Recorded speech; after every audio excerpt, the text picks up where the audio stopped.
The crystal petals caught the light of 3 suns as Marcus Hayes extended his hand toward Princess Vela. He'd found the flower growing in the diplomatic gardens that morning, a rare earth specimen cultivated in alien soil. It seemed like the perfect gesture, something to bridge the formality of the reception with genuine human warmth.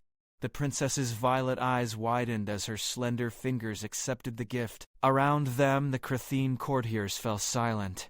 Marcus felt the temperature in the grand hall drop, despite the warm glow filtering through prismatic walls. He'd made a mistake. He just didn't know how catastrophic it was yet. The summons came within the hour. 2 royal guards, their segmented armor gleaming like beetle shells, escorted Marcus through corridors that seemed to breathe with bioluminescent life. He'd been on the Crathine homeworld for 3 months, carefully negotiating the alliance that would bring humanity into the galactic community. One flower couldn't have destroyed everything, could it? Queen Sarenth waited in the throne sanctuary, a chamber where gravity itself seemed negotiable. She rose from her seat, and Marcus fought the instinct to step back. The Crathine queen stood nearly 8 feet tall, her forearms folded in a configuration he'd learned meant serious contemplation. Her crown wasn't metal but living crystal, growing directly from her skull in formations that had taken centuries to develop. "Marcus Hayes of Earth," she said, her voice resonating in frequencies that made his bones hum. "You have presented my daughter with a Terran flowering plant. Do you understand what you have done?" Marcus's throat went dry. "Your Majesty, I intended only respect and friendship. If I've caused offense..." "Offense?" One of her arms unfolded, gesturing with fingers that ended in natural jewels. "Among my people, to offer a flower to an unmarried royal is to propose eternal union. The flower represents the offering of one's entire genetic line, all future generations to another house. You have asked for my daughter's hand in marriage." The floor seemed to tilt. Marcus had studied Crathine customs for months. He'd memorized greeting rituals, dietary restrictions, commercial protocols. No one had mentioned flowers. "Your Majesty, I had no idea. This was ignorance, not intention. Surely you can simply withdraw the offer."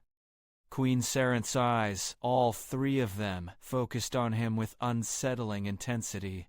"That is what a human would do, yes? Claim misunderstanding and walk away?" There was something in her tone that made Marcus hesitate. This wasn't just about his mistake. "What would happen if I withdrew? My daughter accepted your flower, Marcus Hayes. She took it in both hands before witnesses. In our culture, to reject her now would declare her unworthy. Damaged goods rejected by an inferior species. It would humiliate the royal house beyond repair." The queen took a step closer. "It would end your alliance before it begins. The council members who oppose unity with humanity would have all the justification they need. Your people would remain isolated, barred from the trading routes and protection pacts that have kept civilizations alive for millennia." Marcus felt sweat forming despite the climate-controlled air. "And if I don't withdraw? Then you marry my daughter in 6 days, by our customs and laws. You become prince consort of the Crathine Empire, bound to our world, our politics, our future." She paused. "You are one diplomat, Marcus Hayes. Earth sent you because you are expendable. Will you sacrifice yourself for your species, or prove that humans value personal freedom above all else?" The question hung in the air like a blade. Marcus opened his mouth, but Queen Sarenth raised one crystalline hand. "You have 48 hours to decide. Use them wisely." That night, Marcus couldn't sleep. His quarters overlooked the city of prismatic spires, where towers grew from the ground like frozen music. Earth was 37 light-years away, but it might as well have been in another universe. He'd left behind a sister, a nephew he'd never met, and a career he'd built from nothing. The diplomatic corps had chosen him precisely because he had no political connections, no family to leverage for influence. Expendable, just as the queen had said. A soft chime interrupted his thoughts. The door's security panel showed a reading he'd never seen before. Royal Override. Princess Vela stepped into his quarters, wrapped in a cloak that seemed woven from starlight. Without her formal court attire, she looked younger, more uncertain. "We need to talk." she said in perfect English. Her accent carried harmonics that made the language sound like music. Before you make your choice. Marcus gestured to the seating area, his mind racing. Your Highness, I never intended. I know. She sat, her movements graceful despite the differences in their anatomy. I know what the flower meant, Marcus. I've been studying your species for 2 years. I know that on Earth, flowers are simple gifts, tokens of appreciation or beauty. I knew you didn't understand our customs. The admission hit him like a physical blow. Then why did you accept it? Because someone wanted this to happen. Vela's eyes met his, and he saw fear there. Real, genuine fear. 3 weeks ago, the royal gardener received orders to cultivate earth plants. Orders that came through official channels but that no one will now claim to have authorized. You were steered to those gardens this morning by a schedule change your own embassy cannot explain. This was orchestrated. Marcus stood, pacing. Who would want to trap me into a royal marriage? Not trap you into marriage. Trap you into refusing. Vela's hands twisted together. A gesture he'd learned indicated severe distress in her species. There are factions in both our governments who fear this alliance. On my world, there are those who believe humans are too aggressive. On yours, there are those who resent bowing to alien authority. If you refuse me now, they win. The alliance collapses, and both sides can blame the other. But if I accept, then you're bound here, and eventually you'll resent it. They'll wait, watch for any sign of discord, and use it to poison the alliance from within. She stood, moving closer. Marcus, I've studied your history. I've read about your wars, your near extinctions, the way you clawed back from the edge of climate collapse. Humanity doesn't give up. You adapt, survive, push forward against impossible odds. That's why I want this alliance to succeed. That's why I accepted the flower even knowing what it meant. Marcus studied her face, trying to read alien expressions he barely understood. You want to marry a stranger for political alliance? I want to save both our peoples from their own worst instincts. Vela's voice dropped to a whisper. But I won't force you. If you choose to refuse, I'll find a way to frame it as my decision. I'll claim I rejected you. It will damage me, but it won't destroy the alliance. You can go home. The offer was generous, selfless, even. It made Marcus's next question harder to ask. What do you want, Vela? Not as a princess. As yourself. She was quiet for a long moment. When she spoke, her voice carried harmonics of sadness. I want to believe that two people from different worlds can find common ground. I want to prove that understanding is possible. And yes, I find humans fascinating. Defied everything you've endured. Your stubborn refusal to accept limitations. She looked away. But wanting something doesn't make it right. The choice is yours, Marcus. I just wanted you to know the full picture before you decide. She was at the door when Marcus spoke. Vela, thank you for being honest. She nodded once and disappeared into the corridor, leaving Marcus alone with an impossible decision. The next morning brought chaos. Marcus was eating breakfast when his security chief, Lieutenant Karen Foster, burst into his quarters with her weapon drawn. Sir, we need to move. Now. What's happening? Assassination attempt on your life. We intercepted communications 20 minutes ago. A strike team is en route to this location. She was already pulling him toward the emergency exit. We have to get you to the embassy compound. They made it 3 corridors before the attack came. The assassins weren't Kratheen. They were human. Marcus recognized the armor from elite corporate security forces, the kind that officially didn't exist. Foster took down 2 before a plasma bolt caught her in the shoulder. She went down hard. Marcus grabbed her weapon, muscle memory from mandatory training taking over. He'd never fired a gun in the field before. The next assassin came around the corner and Marcus squeezed the trigger. The recoil nearly broke his wrist, but the shot went wide enough to make the attacker dive for cover. Then Princess Vela was there, moving with speed that seemed impossible for her size. She had no weapons, but her 4 arms became a blur of precise strikes. The assassins went down like puppets with cut strings. She grabbed Marcus with 2 hands and Foster with the other 2, dragging them both into a side passage that sealed behind them with living crystal. The conspirators are moving faster than I thought, Vela said, her breathing barely elevated despite the exertion. They're not waiting for your decision. They want you dead before you can accept. Marcus checked Foster's wound. Bad, but the suit's medical systems were already applying trauma foam. Why kill me if they want me to refuse? Because I told my mother I would marry you regardless of your choice. Vela's eyes showed something Marcus was learning to recognize as determination. I made the decision last night. If you refuse, I claim you accepted and then broke faith. Either way, I take the political damage to preserve the alliance. They can't allow that. So they kill me and blame your people. Or kill both of us and blame human extremists.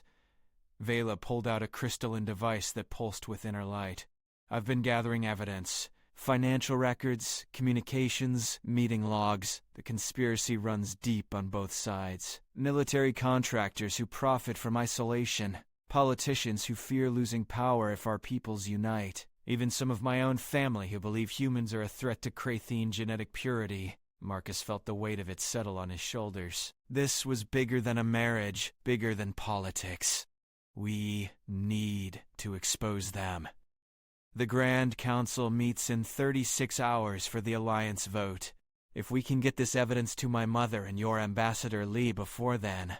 Vela trailed off, but they'll be hunting us. Both sides. We won't make it alive.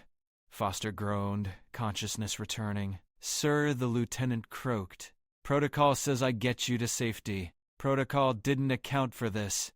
Marcus made his decision. Vela, can you get us to the council chamber? Through the Undercity. It's dangerous. The old districts where failed experiments in bioengineering still roam. Then that's where we go. Marcus helped Foster to her feet. Because humanity doesn't quit.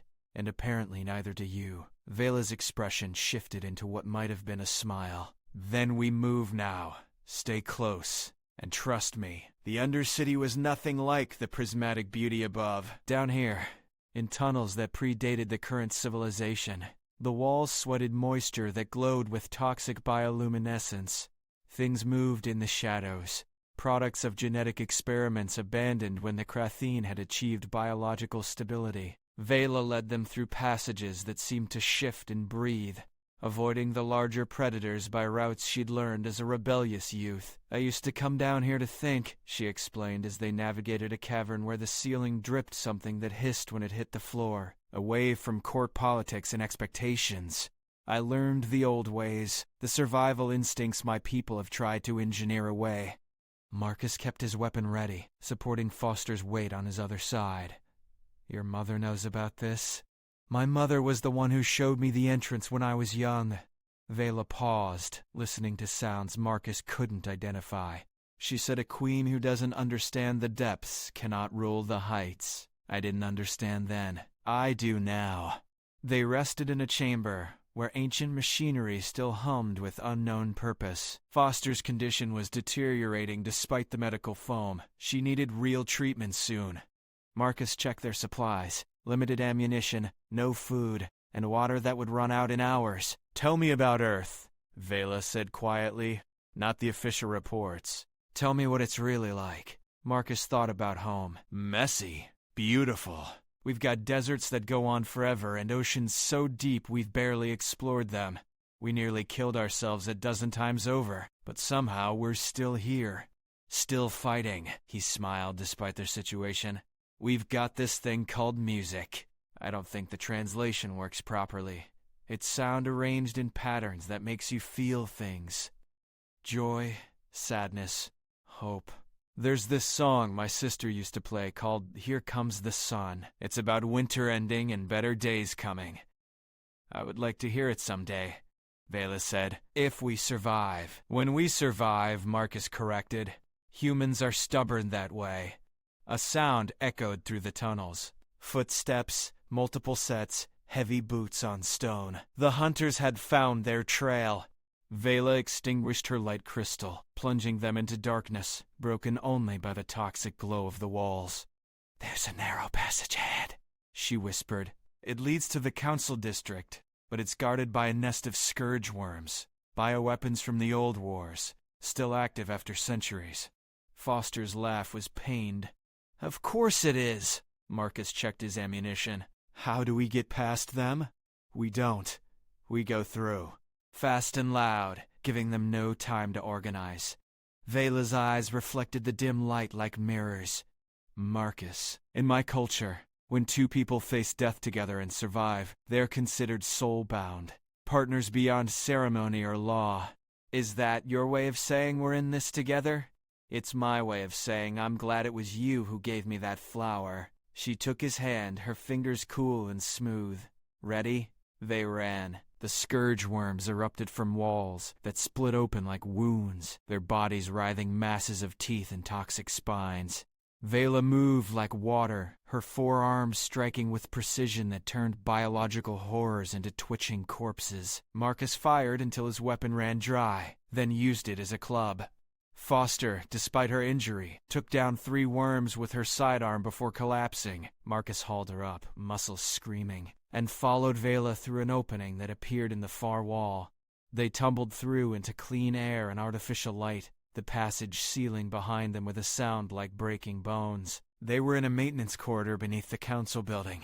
They'd made it. Vela's royal credentials got them past the first security checkpoint. The second required Marcus's diplomatic codes. By the third, alarms were sounding. Someone knew they were coming. They burst into the council chamber with weapons drawn and a wounded lieutenant between them. Facing a room full of the most powerful beings from 2 civilizations, Queen Sarenth stood at the center, flanked by Ambassador Lee and the Kratheen High Council. Her expression was unreadable. My daughter, Diplomat Hayes, you interrupt sacred proceedings with violence and chaos. We interrupt a conspiracy, Mother. Vela threw the crystal device into the center of the chamber. It projected holographic data, financial transactions, encrypted messages, meeting records. Proof that elements in both our governments have worked to sabotage this alliance. They orchestrated the flower incident. They've tried to kill us both. They want humanity and the Krathen Empire to remain separate because unity threatens their power and profit. The chamber erupted in chaos. Accusations flew. Some council members tried to leave and found their exits blocked by royal guards. Ambassador Lee's face went pale as she recognized names in the data. Human names from her own delegation. Queen Sarenth raised all 4 arms and silence fell like a physical weight. Marcus Hayes of Earth. You stand before this council hunted, bloodied, and accused, yet you came not to save yourself, but to expose truth. Her 3 eyes focused on him with that same unsettling intensity. When I first questioned you about the flower, what did you think I was asking? Marcus met her gaze. I thought you were testing whether I'd run or stand firm. And now, knowing what you know, having seen the depth of conspiracy against you, would you still honor that accidental proposal? The chamber held its breath. Marcus looked at Vela, covered in the ichor of undercity monsters, standing tall despite exhaustion. He thought about Foster, who'd taken a plasma bolt to protect him. He thought about his sister's message before he left Earth. Make it count, little brother. Make it mean something. Your Majesty, I've learned something these past 2 days. Humanity's strength isn't our technology or our stubbornness. It's our ability to build bridges across impossible divides, to find common ground in alien soil. He took Vela's hand. I honor the proposal, not because I have to, but because I choose to. Because she chose to trust me, and I choose to trust her.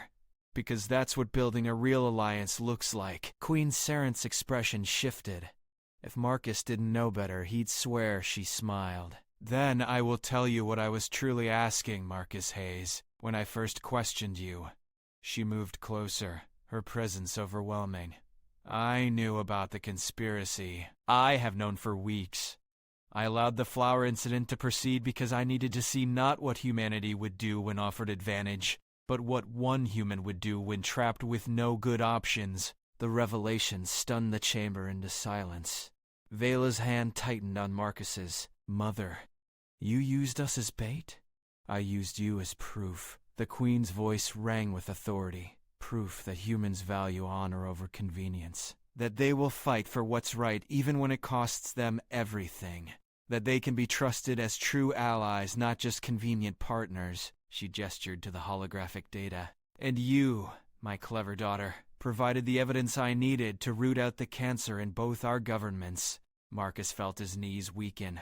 This was all a test? The conspiracy was real, the danger was real, your choice was real. Queen Sarenth placed one crystalline hand on his shoulder. But I am a queen who understands that alliances built on contracts alone will crumble. They must be built on character, on proven courage, on the willingness to sacrifice for the greater good. You have proven humanity possesses these qualities, Marcus Hayes. Ambassador Lee stepped forward, her expression a mix of relief and anger. Your Majesty, with respect, you risked an interstellar incident to make a point. I risked nothing. If Marcus Hayes had chosen to flee, I would have found another way to expose the conspirators. If he had chosen convenience, I would have known humanity was not ready for true partnership. The Queen's three eyes swept the chamber. But he chose honor. He chose trust. He chose to build a bridge even when the abyss yawned beneath him. Vela spoke quietly. And what if we had died in the Undercity? Then I would have lost a daughter I love and learned that I had misjudged this human and his species. Queen Sarenth's voice carried genuine emotion. It was a risk I took because the stakes demanded it. We stand at a crossroads, all of us. Unite and grow stronger, or remain divided and eventually fall to the darkness between stars. I needed to know if humans were worthy partners. Now I know. The Queen turned to address the full council. The conspirators will be judged according to our laws and humanities. The alliance will proceed. And in 6 days my daughter will marry Marcus Hayes, not as a political necessity but as a symbol of what our peoples can achieve together. She looked back at Marcus. If he still wishes it, knowing it was never truly forced upon him. Marcus looked at Vela, really looked at her, covered in grime, exhausted. Probably furious at her mother's manipulation, but standing tall, she'd risked everything to save him, to save the alliance, to prove that understanding was possible. I already said yes. Humans don't back down from our word. Vela's expression softened. Even when the Queen reveals it was all manipulation, your mother manipulated the situation. She didn't manipulate us. Marcus smiled. We still chose to trust each other. We still fought together. That was real, Vela. Everything else is just politics. The princess looked at her mother, then back at Marcus. Then I accept. Truly, freely, without coercion or political necessity. Because you're right, what we built in those tunnels was real. Queen Sarenth's voice resonated through the chamber with finality. Then let it be recorded. The alliance between humanity and the Crathian Empire is sealed not merely by treaty, but by union. Let those who would divide us take note. We have found partners who value honor, courage, and truth. Together we will face whatever comes. 6 days later, Marcus stood in the Garden of Eternal Blooms, wearing ceremonial robes that felt only slightly ridiculous. The flower he'd given Vela had been planted at the garden's center, already growing into something new, a hybrid of Earth and Crathian biology that shouldn't have been possible. But there it was, thriving, just like the alliance it represented. Vela approached through an honor guard of both species, humans and Crathians standing side by side. She wore crystal armor that caught the light of 3 suns, looking every inch a warrior princess. When she reached him, she spoke quietly enough that only he could hear. Are you sure about this? Once we speak the vows, there's no going back. Marcus thought about Earth, 37 light years away, about the sister who'd sent a message. Proud of you, little brother. You're building something that matters. About humanity's long history of taking impossible chances and making them work. I've never been more sure of anything, he said. We're going to make this work, Vela. Not because we have to, but because we're too stubborn to fail. She smiled, a gesture he now understood completely. Very well. Then let's show the galaxy what's possible when 2 species refuse to give up on each other. They spoke the vows in both languages, making promises that would bind not just 2 lives but 2 civilizations. When it was done, Queen Sarenth placed their hands together, human fingers and Crathian digits intertwined. You asked me once what I was truly asking, the Queen said, her voice carrying to every corner of the garden. "I was asking if humanity deserved to stand among the stars. Today, you have answered. Welcome to the greater galaxy, Marcus Hayes of Earth. Welcome home." As the gathered crowd erupted in celebration, Marcus looked up at the sky where Earth hung as a distant point of light. He'd come to an alien world as a diplomat and become something more. A bridge, a symbol, a promise that understanding could triumph over fear. The flower growing at the garden's center swayed in an alien breeze, its petals catching light that had traveled across impossible distances to shine on this moment. It wasn't the ending Marcus had imagined when he'd offered that simple gift. It was better, because it wasn't an ending at all.